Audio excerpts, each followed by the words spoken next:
আমি সায়ন, আর আপনি শুনছেন চলো শোনা যাক। এই পডকাস্টে আপনি আড্ডা, গল্প, আলোচনা সবই পাবেন। তাই দেরি না করে যারা চ্যানেলে নতুন তারা চটজলদি সাবস্ক্রাইব করে নিন। আজ চলো শোনা যাকে আপনি শুনতে চলেছেন শায়ক আমানের রচিত ফাঁদ। গল্প শুনতে শুনতে কেমন লাগছে কমেন্টে নিশ্চয়ই জানাবেন, আর ভালো লাগলে অবশ্যই একটি লাইক করবেন। তাই দেরি না করে চলো শোনা যাক। দুহাতে বৃষ্টির চাদর সরাতে সরাতে যখন বাড়িটার সামনে এসে পৌঁছালাম, তখন আপাদ মস্তক ভিজে গেছি, এমনকি পিঠের ব্যাগটা পর্যন্ত। পিছনের রাস্তাটায় এখন আর গাড়ি ঘোড়ার দেখা নেই, এমনকি রাস্তাটাই চোখে পড়ছে না ভালো করে। বেশ বিরক্ত লাগলো আমার। আশেপাশে অন্য বাড়িও আছে বটে, কিন্তু সেগুলো বেশ খানিকটা দূরে। হাতটা মুখের সামনে এনে আমি ঘড়ি দেখার চেষ্টা করলাম। না, সেটাও জলে ঢেকে গেছে প্রায়। নেহাত ওয়াটারপ্রুফ বলে এখনো সেকেন্ডের কাঁটাটা ঘুরে চলেছে খচখচ করে। আমি সামনের দোতলা বাড়িটার দিকে তাকালাম। মোটামুটি পুরনোই বলা চলে। উপরের কার্নিস থেকে সরল লেখায় জল পড়ছে। সেই জলেই একতলার চৌকাঠা ডুবে রয়েছে। ধীর পায়ে সেই দিকে এগিয়ে গেলাম। বাড়িটার পাশেই একটা লম্বা লাইট পোস্ট। তার আলোয় দরজার উপর নামটা চোখে পড়ল, মহাদেব ঘোষ। চারপাশে খুঁজেও কলিং বেলটা চোখে পড়ল না। অগত্যা দরজার উপর আঙুল দিয়ে টোকা দিলাম। বৃষ্টিটা এতক্ষণে আরও জোরে ঝাঁপিয়ে এসেছে, ফলে আওয়াজটা নিজের কানেই পৌঁছল না। অগত্যা হাত মুঠো করে জোরে ধাক্কা দিলাম কয়েকবার। বেশিক্ষণে বৃষ্টিতে ভিজলে অবধারিত নিউমোনিয়া। মিনিট তিনেক পরে সামনের কাঠের দরজাটা মৃদু শব্দে খুলে গেল। আমি তাকিয়ে দেখলাম মাঝবয়সী এক ভদ্রলোক দাঁড়িয়ে আছেন ওপারে। তার মাথা জোড়া প্রশস্ত টাক, পরনে একটা সাদা পাজামা আর কবজি অবধি ঢাকা ফুল শার্ট। লোকটার মুখটা বেশ সাদামাটা। ইনি সম্ভবত মহাদেব ঘোষ, মনে জোর পেলাম। মুখের সামনে থেকে হাত দিয়ে জল সরাতে সরাতে বললাম, কিছু মনে করবেন না, রাস্তা দিয়ে যাচ্ছিলাম, এমন বৃষ্টি শুরু হলো। ছাতি নেই?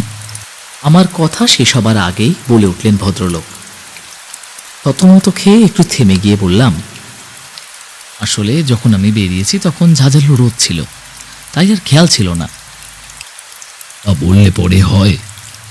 ছাতি ছাড়া বর্ষাকালে বেরোনোটাই একটা বোকামো। কি হবে এবার? আর কিছু না বলে দাঁড়িয়ে থাকলেন তিনি। আমার কেমন অস্বস্তি লাগলো। ভদ্রলোক হলে এতক্ষণে ভিতরে আসতে বলতো, অন্তত তিনি একাই থাকেন যখন। আমতা আমতা করে বললাম, সামনে তো কিছুই চোখে পড়ছে না, বৃষ্টিটা কমা অবধি এখানেই থাকবেন, তাই তো? আমি মাথা নাড়লাম। সরু জলের ধারা এখনো পিঠে এসে পড়েছে। তার পাশ থেকে ঠান্ডা হাওয়ার ঝাপট এসে ঢুকছে আমার জামার ভিতরে। কয়েক সেকেন্ড কি যেন ভেবে নিয়ে ভদ্রলোক বললেন, মুখ দেখে তো সন্ডা পুন্ডা বলে মনে হয় না, আসুন ভিতরে। মনটা খিচড়ে গেছিল। লোকটার ব্যবহার ভারী অদ্ভুত। অবশ্য তাকে ছাড়া আমার গতিও নেই এখন। টেবিলের উপর থেকে একটা কাপড় তুলে এনে আমায় হাতে দিতে দিতে ভদ্রলোক দরজা বন্ধ করলেন। তারপর ঘুরে দাঁড়িয়ে বললেন, যাবেন কোথায়? লক্ষ্য করলাম লোকটার হাতে একটা টিভি রিমোট। 8 নম্বর মল্লিপাল রোড। সে তো অনেক দূর, এতক্ষণে গাড়ি ঘোড়া বন্ধ হয়ে গেছে। আমি মাথা মুছতে মুছতে করুণ মুখে হাসলাম। ঘরটা মাঝারি সাইজের। আগেকার দিনের বাড়ির একতলায় একটা বড় সড়ো ড্রয়িং রুম থাকতো। এই ঘরটাও অনেকটা সেই রকম, তবে জিনিসপত্র তেমন কিছু নেই বললেই চলে। বুঝলাম মহাদেব ঘোষ বেশিরভাগ সময়টাই দোতলাতে কাটান। লোকজনও বিশেষ আসে না তার কাছে। দীর্ঘদিন একা থাকতে থাকতে হয়তো লোকাচার প্রায় ভুলেই গেছেন। আমি কাপড়টা আবার টেবিলের উপর রাখতে রাখতে বললাম, আপনাকে প্রায় জোর করে বিপদে ফেললাম। হ্যাঁ, তা একরকম ফেলেছেন বই কি। তিনি বেজার মুখ করে বললেন, দিন দিনের যা গরম পড়েছে, ভেবেছিলাম আজ রাত্রে একটু মন দিয়ে লেখাপড়া করব, তার হবে না বোধ হয়। এ বাবা, আমি একটু পরে চলে যাব, আর আপনি আপনার পড়াশোনাও। যাবেন কোথায়? হ্যাঁ, মানে কিভাবে যাবেন? সাঁতার ছাড়া তো উপায় দেখছি না। আমি আর উত্তর দিলাম না। পেট থেকে ব্যাগটা খুলে ভেজা কাপড়ের উপর রেখে দিলাম।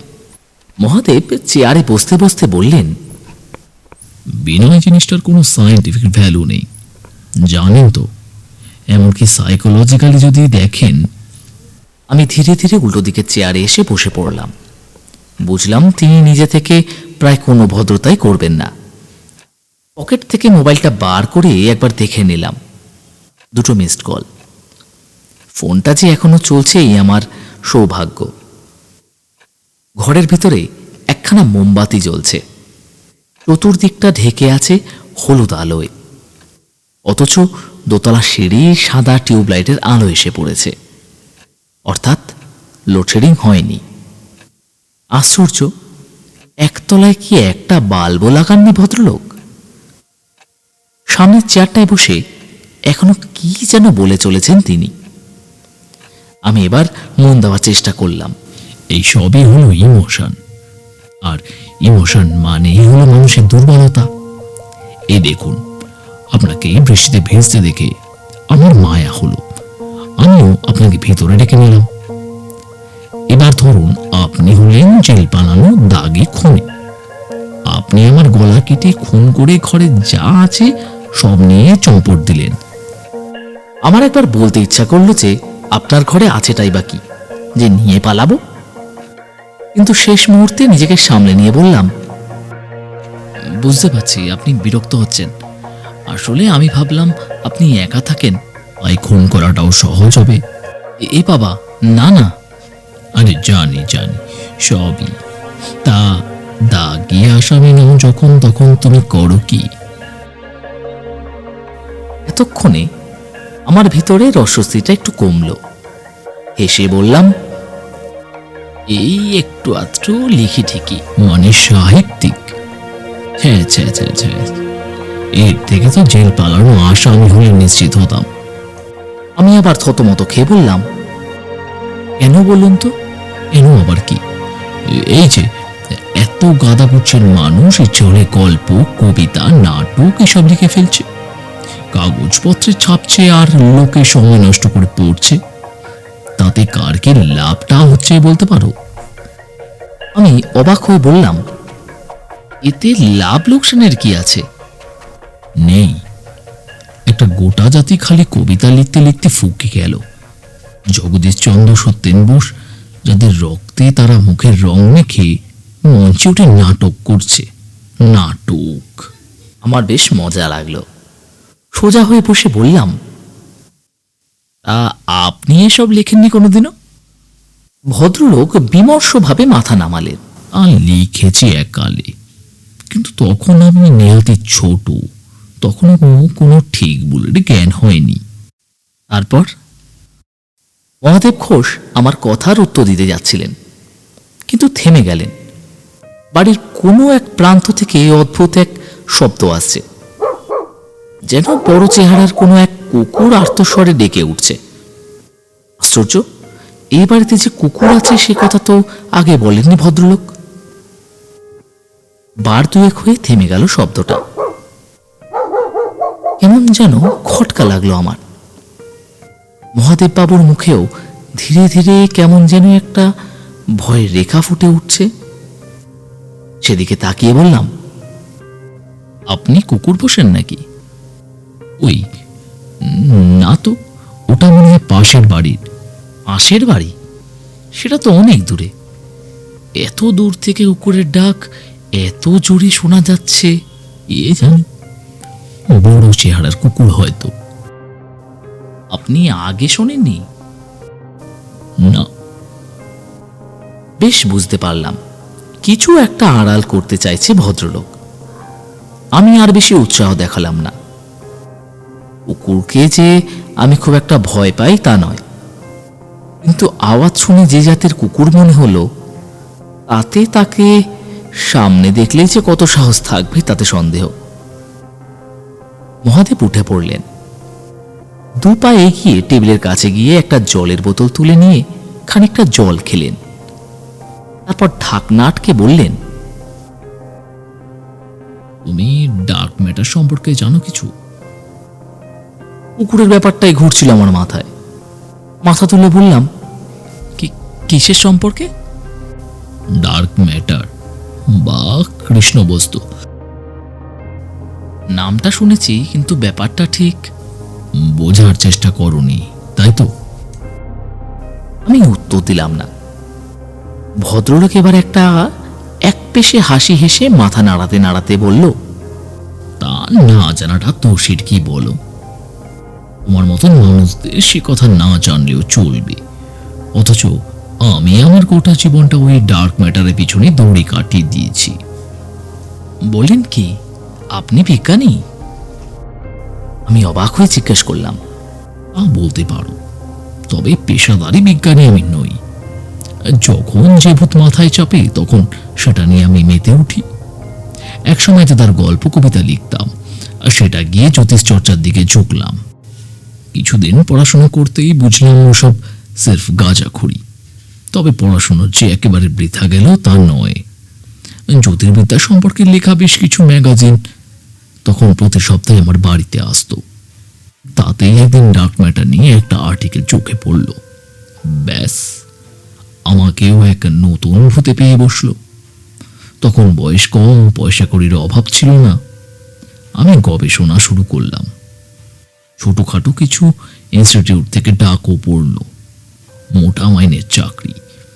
যদিও এসব আমাকে কোনোদিনই টানেনি। নিভৃতে 12টা বছর গবেষণা করার পর আস্ত একটা পেপার লিখে ফেললাম। বাবা, বলেন কি? তারপর? মহাদেব ঘোষ চেয়ারের পিছন দিক থেকে পিঠ এলিয়ে দিতে দিতে বললেন, তারপর আমি কি করতে পারি বলে তোমার মনে হয়? যদি সত্যিকারের গবেষণাপত্র হয় তবে পিয়ার রিভিউ করিয়েছেন? না, ওটাই আমি করাইনি। আমি গবেষণা করেছিলাম নিজের কৌতূহলে। লোক জানাজানি করে আমার কি লাভ? কি লাভ? আমি অবাক হয়ে গেছিলাম। খানিক ভেবে নিয়ে বললাম, কিন্তু গবেষণা যখন করিয়েছেন তখন কাগজপত্র বাইরে আনতে আপনার তো ক্ষতি কিছু নেই।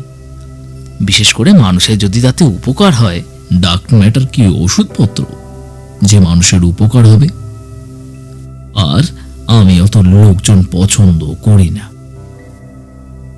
আমি মাথা নামিয়ে নিলাম।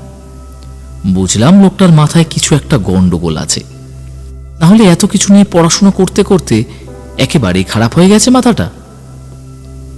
ভালো করে তাকিয়ে দেখলাম তার চোখ দুটো এখন সিলিং ফ্যানের দিকে স্থির হয়ে গেছে। বাইরে থেকেও এখন ক্রমাগত বৃষ্টির আওয়াজ ভেসে আসছে। মনের শিখাটা থেকে থেকে কেঁপে উঠছে। আচ্ছা, এই ডার্ক ম্যাটার ব্যাপারটা ঠিক কি জিনিস বলুন তো? মহাদেব ঘোষ আমার দিকে তাকিয়ে হাসলেন, তারপর মাথা নামিয়ে বললেন, যাক, এতক্ষণে একটা দরকারি প্রশ্ন জিজ্ঞেস করছো, শুনে নাও। তোমারও কোনো সায়েন্স ফিকশনের গল্পে কাজেও লেগে যেতে পারে। কথাটা বলে উঠে পড়লেন ভদ্রলোক। মনে হলো এতদিন পর কেউ এই প্রশ্ন করায় তিনি বেশ খুশি হয়েছেন। হঠাৎ আমার মনে হলো আবার সেই কুকুরের ডাকটা শোনা যাচ্ছে। এবার আগের থেকে আরো বেশি স্পষ্ট। ডাকটা যে এই বাড়ির দোতলা থেকেই আসছে সে ব্যাপারে এখন আর কোনো সন্দেহ নেই। সেই চাপা দেওয়ার জন্যে অনেকটা জোরালো গলাতেই বলে উঠলেন, 1933 সালে ফ্রেস্টুইকে নামে এক বিজ্ঞানী কামানক্ষত্র পুঞ্জ নিয়ে গবেষণা করছিলেন। বলা বাহুল্য, অতদিন আগে মহাকাশ গবেষণা মুখের কথা ছিল না। সব থেকে বড় কথা, বিশ্বজুড়ে বিজ্ঞানীরা তখন যুদ্ধাস্ত্র নিয়ে তৈরিতে মেতেছে। আকাশের দিকে চোখ দেওয়ার সময় নেই কারো। তো এর মাঝে এই টুইকি কামানক্ষত্র পুঞ্জের ভর মাপতে গিয়ে একটা আজব ব্যাপার লক্ষ্য করলেন। কোন নক্ষত্রপুঞ্জে তারাগুলো একসাথে দল বেঁধে থাকে তাদের অভিকর্ষ বলের জন্যে। যে নক্ষত্রপুঞ্জে যত বেশি তারা আছে তাদের একসাথে থাকার প্রবণতা তত বেশি। তো টুইকি দেখলেন কামান নক্ষত্রপুঞ্জের যা ভর, তাতে তারাগুলো কাছাকাছি থাকার কথাই নয়। তারাগুলোর মোট ভর যদি তার আরো 4 গুণ বেশি হয় তাহলে তার কাছাকাছি থাকতে পারবে। টুইকি পড়লেন চিন্তায়, তাহলে কি কামান নক্ষত্রপুঞ্জের ভিতরে আরো কিছু আছে যা আমাদের দেখাশোনার বাইরে? এর উত্তরে টুইকি দিতে পারেননি। তবে তার গবেষণা আরো কিছু বিজ্ঞানের দৃষ্টি আকর্ষণ করে। তারা হিসেব করে থ হয়ে যান।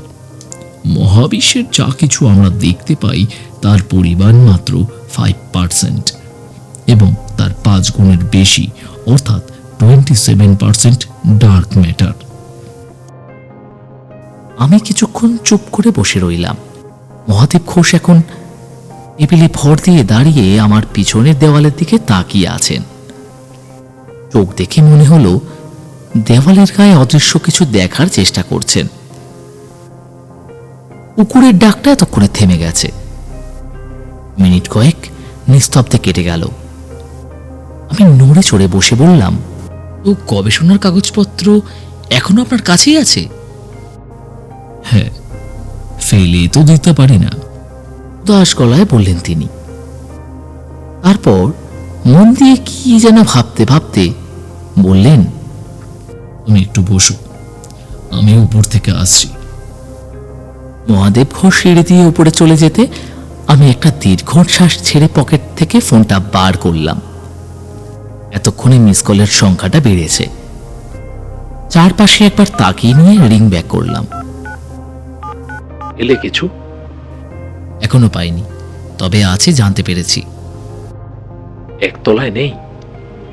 যেভাবেই হোক দোতলায় যাবার চেষ্টা করো। দেখছি, মনে হয় অসুবিধা হবে না। খুব সাবধান, লোকটা যতটা সহজ মনে হয় ততটা নয়। বুঝতে পারছি, মনে হয় একটা কুকুর বসেছে। বলো কি, কাগজপত্র গার্ড দেওয়ার জন্য কুকুর? সিঁড়ির কাছে পায়ের আওয়াজ হতেই আমি ফোনটা কেটে দিলাম। অনর্থক খানিক নড়াচড়া করে পকেটে ঢুকিয়ে নিলাম। মহাদেব ঘোষ আমার পিছনে এসে দাঁড়িয়েছে। এতক্ষণে জিজ্ঞাসা করলেন, আপনার সোফায় শুয়ে ঘুম হয় তো? আমি উঠে দাঁড়িয়ে তার দিকে তাকিয়ে অমায়িক হেসে বললাম, আমার তো একতলার মেঝেতেই ভালো ঘুম হবে। এই বৃষ্টির দিনে মেঝেতে শোয়া আর রাস্তায় শোয়া একই ব্যাপার। তাছাড়া ব্যাপারটা স্বাস্থ্যকর নয়। উপরে আসুন। আমি আর আপত্তি করলাম না। যেভাবেই হোক উপরে আমাকে যেতে হবেই।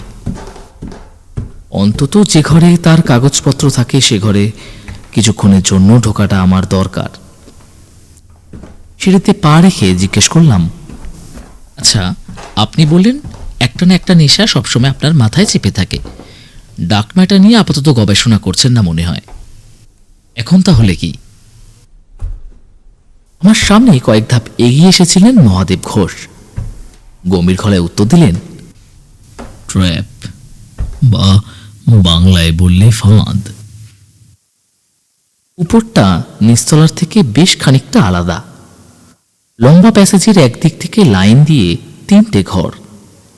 তার প্রথম দুটো খোলা, একেবারে শেষেরটা বন্ধ। খোলা ঘর দুটোর মধ্যে একটা বোধহয় রান্নাঘর আর একটা শোয়ার। বন্ধ ঘরটার দিকে আমি একবার তাকিয়ে নিলাম। বড়সড় একটা তালা ঝুলছে সেটার গায়ে। ঘরের দিকে মুখ ফিরে বললাম আমি, তা হঠাৎ ফাঁদ নিয়ে এত আগ্রহ?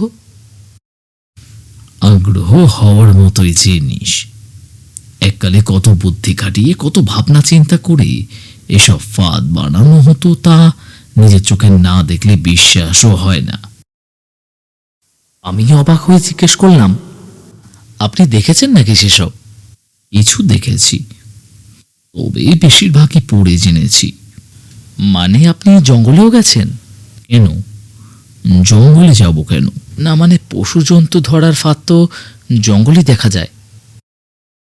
মহাদেব ঘোষের মুখ কেন জানি না একটা মুচকি হেসে খেলে গেল। ঘরের দিকে এগোতে এগোতে তিনি বললেন, পশু-জন্তু ধরার ফাঁদে কোনো আগ্রহ নেই আমার। আমি মানুষ ধরার ফাঁদের কথা বলছি। মানুষ ধরার ফাঁদ এরকম? মহাদেব ঘোষ ঘরে ঢুকে লম্বা সোফার উপরে বসতে বসতে বললেন, তা আছে নানা রকমের। তার মধ্যে আমার সব থেকে বেশি ভালো লাগে ফটো বোম ট্র্যাপ। সেটা কি জিনিস? প্রশ্ন করেই বুঝলাম আবার একটা বড়সড় বক্তৃতা দিতে চলেছেন ভদ্রলোক। আমি চারপাশটা একেবারে ভালো করে দেখে নিলাম। ঘরে আসবাবপত্র বলতে কিছুই নেই। যে সোফার উপরে বসে আছি সেটাতেই হয়তো কাটাতে হবে আজকের রাতটা। অন্তত যতক্ষণ না ভদ্রলোক ঘুমিয়ে পড়ছেন ততক্ষণে ঘরে থাকতে হবে। তিনি ঘুমিয়ে পড়লে শুরু হবে আমার কাজ। মাস্টার কি আবার সাথেই আছে, ফলে তালা খোলাটা অসুবিধার কিছু হবে না। 1 ঘন্টার মধ্যে কাজ হাসিল করে আর দাঁড়াবো না এখানে। সকালে উঠে ভদ্রলোক ফাঁদটা তৈরি করেছিলেন জার্মান সেনারা। ভদ্রলোক বলতে শুরু করেছেন। আমি সেই দিকেই মন দিলাম। মানে কিছু জার্মান সেনা তাদের বদরাগী অফিসারদের উপর বেজায় খাপ্পা ছিল। কারণে অকারণে অফিসারদের কাছে নানাভাবে লাঞ্ছিত হতো তারা। একদিকে সেনাবাহিনীর কঠোর নিয়ম, করারও কিছু নেই। ফলে একদল সেনা মাথা খাটিয়ে এক অদ্ভুত প্ল্যান বের করলো, যাতে সাপও মরবে, লাঠিও ভাঙবে না। যুদ্ধ চলাকালীন কিছু বড় সড়ো বিল্ডিং সেনাবাহিনী দখল করে রাখত। সেখানে দেওয়ালের গায়ে কিছু আয়াভারী অফিসারদের ছবি টাঙানো থাকতো দেওয়ালে। তো একদল বিপ্লবী সেনা রাতে অন্ধকারে সেই ছবি সরিয়ে দেওয়ালে গর্ত করে তার তলায় বোমা ফিট করে আবার ছবি ঢাকা দিয়ে দিত জায়গাটা।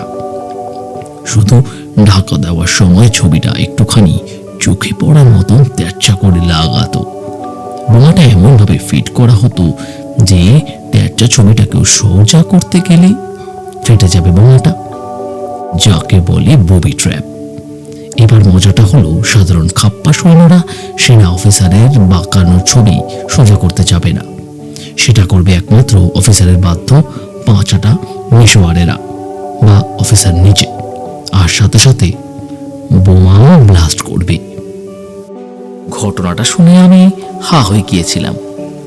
ধীরে ধীরে বললাম, অর্থাৎ অফিসার নিজের অজান্তেই নিজের মৃত্যুকে ডেকে আনবেন? এক্স্যাক্টলি। আর সেটাই হলো ভালো হিউম্যান ট্র্যাপের বৈশিষ্ট্য। তেমন আরো কিছু বুদ্ধিদীপ্ত ট্র্যাপ আছে, তবে আজ আমার খুব ঘুম পাচ্ছে। হাত দুটো দুপাশে ছড়িয়ে মহাদেব ঘোষ উঠে পড়লেন। আমি মোবাইলটা বের করে একবার সময় দেখে নিলাম। রাত প্রায় 11:30টার কাছাকাছি। ঘরের পাখাটা এখন বন্ধ। খোলা জানলা দিয়ে আলগা বৃষ্টির ছাট এসেছে ঘরে ঢুকছে। জানলার নিচটা ভিজে রয়েছে। আমি মুখ তুলে বললাম, ওই দিকের ঘরটা বন্ধ দেখলাম, খোলেন না নাকি?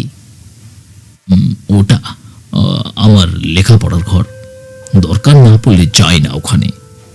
আপনার কাগজপত্র সব ওখানেই থাকে? আমার গবেষণাপত্রের কথা বলছো?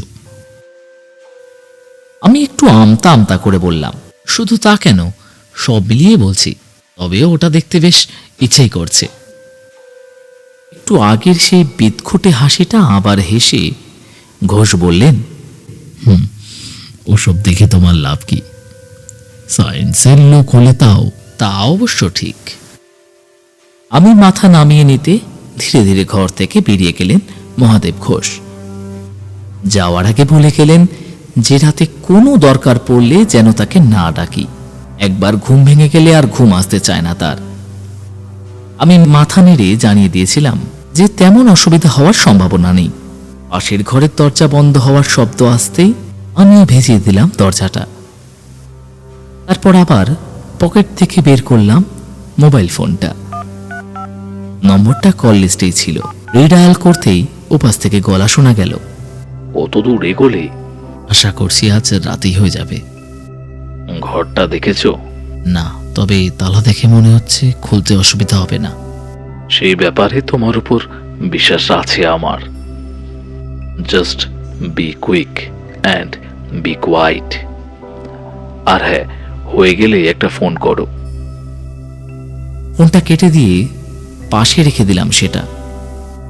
পায়ের কাছ থেকে ব্যাগটা টেনে নিয়ে ভিতরের জিনিসপত্র একবার চোখ বুলিয়ে নিলাম। ছোট টর্চটা বের করে রাখলাম। অত্যন্ত ঘন্টাখানেক কিছু করার নেই আমার। কতক্ষণ একচোট ঘুমিয়ে নিলে মন্দ হতো না, কিন্তু মাঝরাতে সে ঘুম না ভাঙলেই সমস্যা। আচ্ছা, সত্যি কি গবেষণাপত্রের কাগজ হাতে পেলে বিজ্ঞানের কিছু লাভ হবে? ডার্ক ম্যাটার বলে যদি সত্যি কিছু থাকে, তাহলে সেসব আমার ধারণার বাইরে। ঝড় জলের মধ্যে এতটা রিস্ক নিয়ে কাগজগুলো হাতাতে হচ্ছে খালি পয়সার লোভে। অবশ্য এই কাজে বিপদের আশঙ্কা কম। কথাটা ভাবতেই কুকুরের ডাক্তার কথা মনে পড়ে গেল আমার। সত্যি কি ও ঘরে কোনো কুকুর পুষে রেখেছেন মহাদেব ঘোষ?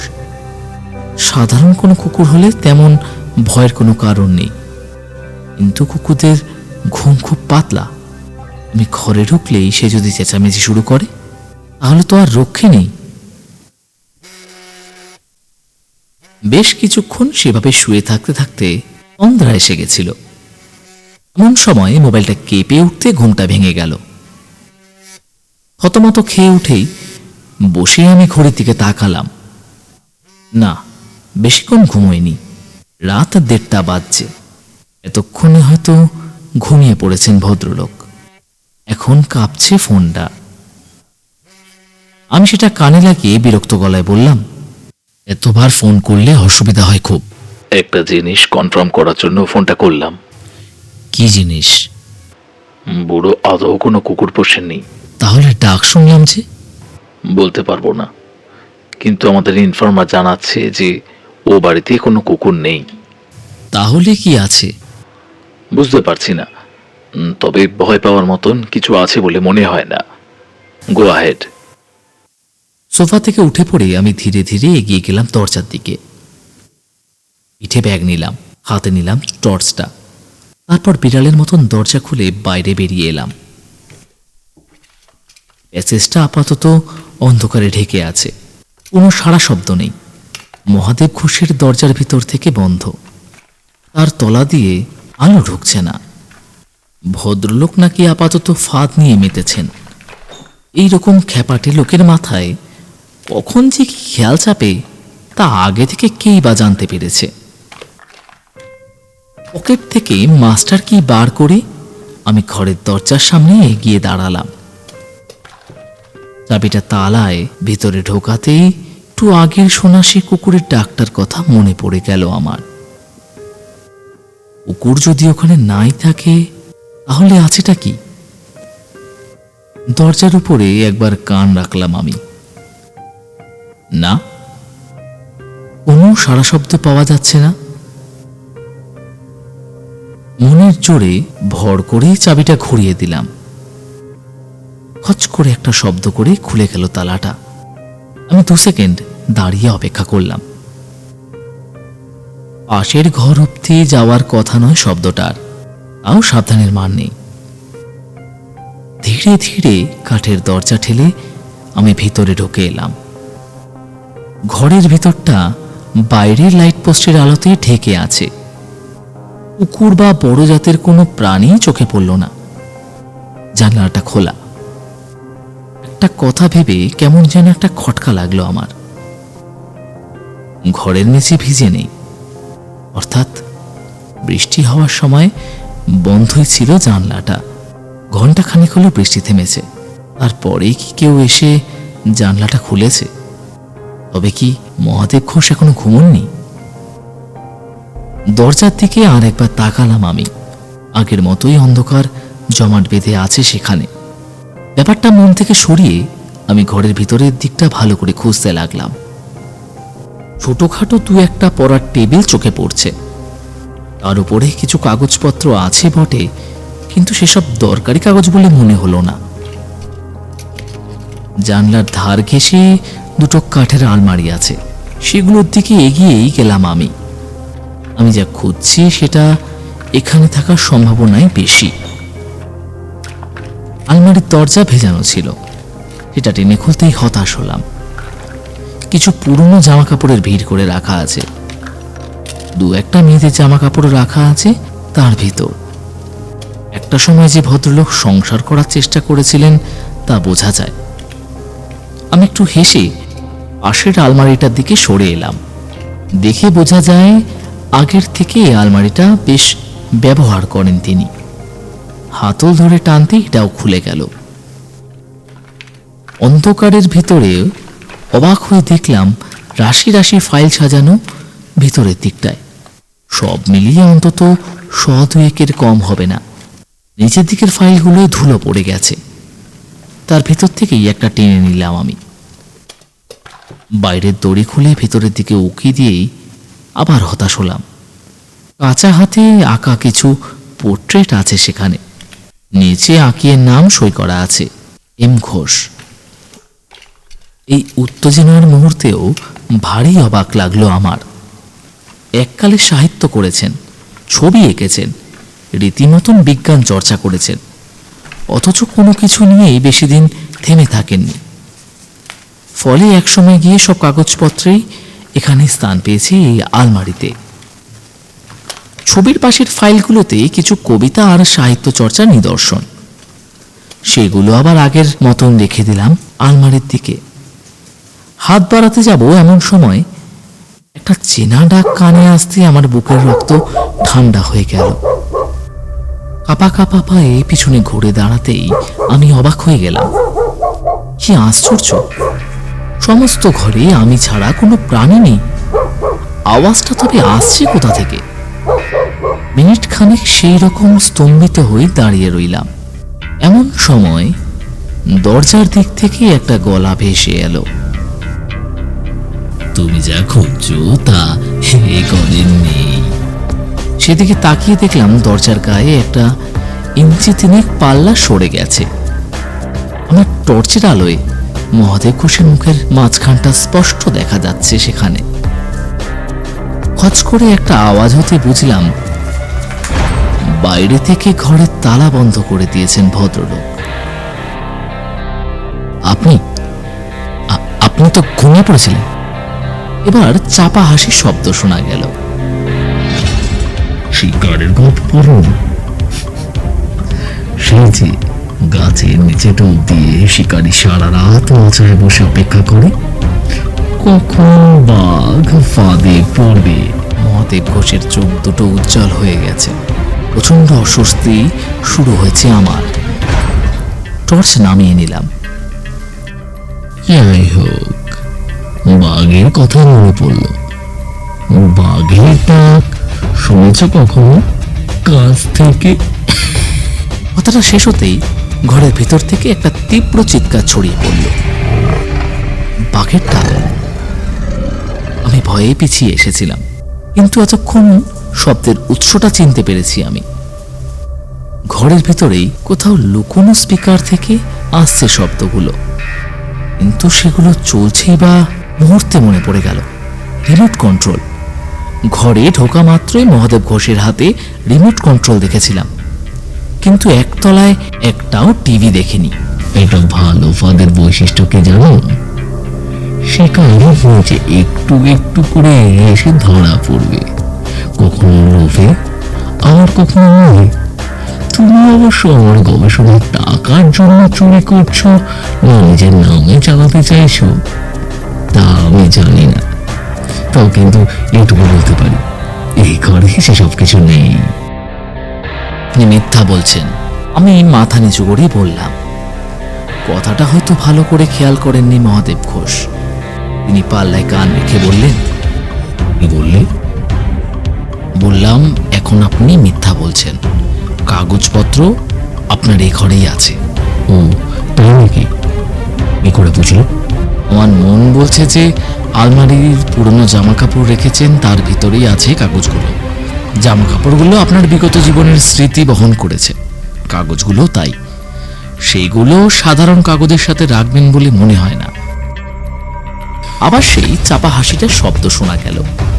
আগেই বলেছিলাম ইমোশন জিনিসটা আকারে মানুষকে ডোবায়।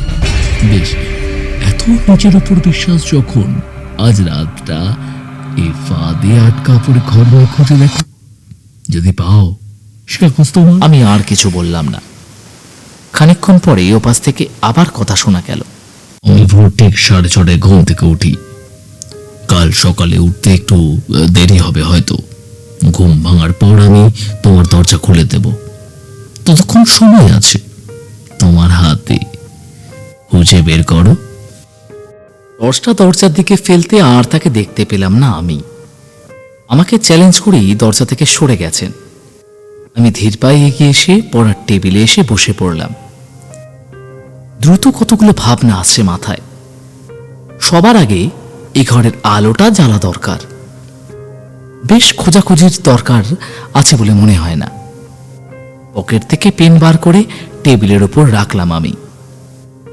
তারপর ধীরে ধীরে এগিয়ে গেলাম আলমারিগুলোর দিকে। সকালে মুরগির ডাকে যখন ঘুম ভাঙল তখন ঘরটা সূর্যের আলোয় ভরে গেছে। বলাই বাহুল্য মুরগির ডাকটা আসছে লুকোনো স্পিকার থেকে। মোবাইলের ঘড়িতে দেখলাম 8টা বাজছে। রাতে কাজকর্ম শেষ করে 5টার সময় ঘুমিয়েছি, এটুকু মনে আছে। টেবিল থেকে উঠতেই প্রথমে চোখে পড়ল আমার ব্যাগটার দিকে। এখনো আগের মতন রাখা আছে সেটা, অর্থাৎ কারো হাত পড়েনি। ঘরের দরজাটা কিন্তু খোলা। ব্যাগটা হাতে নিয়ে সিঁড়ি দিয়ে নেমে এলাম আমি। নামতেই মহাদেব ঘোষকে চোখে পড়ল। কাল রাতে আমি যে সোফাটায় বসেছিলাম সেটাতেই বসে চায়ে চুমুক দিচ্ছেন। আমাকে দেখেই তার মুখে অমায়িক হাসি খেলে গেল। সকালে গেছিলাম তোমার ঘরে, ভাবলাম কাল রাতে অনেক ধকল গেছে, সকাল সকাল ডেকে লাভ নেই। তা ধকল গেছে বটে। অনর্থ খুঁড়োর কলের পিছনে ছুটলাম। আমার দিকে চায়ের কাপ এগিয়ে দিতে দিতে বললেন, আমি কিন্তু আগেই বলেছিলাম কিছু পাবে না। তোমার আমি চায়ে চুমুক দিতে দিতে ভুরু কুচকে বললাম, ঘরে যে কাগজগুলো নেই তা আমি কাল রাতেই বুঝেছি। আচ্ছা সত্যি করে বলুন তো কি করেছেন সেগুলোর? মহাদেব ঘোষ আবার একটা করুণ হাসি হেসে বললেন, সেসব অনেকদিন আগেই বিদায় করে দিয়েছি। 20 বছর মহাকাশের পিছনে দৌড়াতে গিয়ে সংসার থেকে বিচ্ছন্ন হয়ে গেছি। ভাবলাম যে কটা দিন বেঁচে আছি আরো সব নিয়ে ভাববো না। উল্টে বাড়ির উটকো লোক এলে তাকে থিসিসের লোভ দেখিয়ে ফাঁদে ফেলতে আনন্দ বেশি। যেমন কাল রাতে আমাকে ফেললেন। আমি কিন্তু ফেলিনি, তুমি নিজে গিয়ে ধরা দিয়েছো। তা বটে। আমি মন দিয়ে চায়ের চুমুক দিতে লাগলাম। ঘরের ভিতরটা বেশ ঠান্ডা হয়ে আছে। কাল রাতের দিকে আবার বৃষ্টি শুরু হয়েছিল। রাতে জানলা বন্ধ করে ঘুমিয়ে পড়েছিলাম। ভেবে দেখলাম তোমার উদ্দেশ্য সাধও ছিল না, আমারও নয়। সম্পদ হয়ে গেল, কি বলো? আমি চাটা শেষ করে মুখ তুলে বললাম, আচ্ছা মহাদেব বাবু, আপনার মতে একটা ভালো ফাঁদের বৈশিষ্ট্য কি?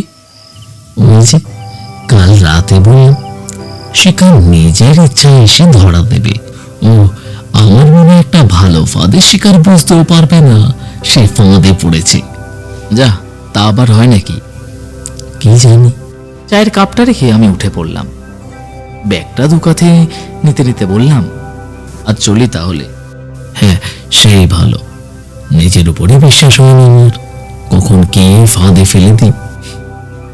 আমি একগাল হেসে দরজা দিয়ে বাইরে বেরিয়ে এলাম। রাস্তাটা গোড়ালি অবধি জলেই ঢেকে গেছে। চলতে গেলে ছপ ছপ করে আওয়াজ হচ্ছে। পাশ দিয়ে মাঝে মধ্যে 2-1টা সাইকেল জল কাটিয়ে এগিয়ে যাচ্ছে।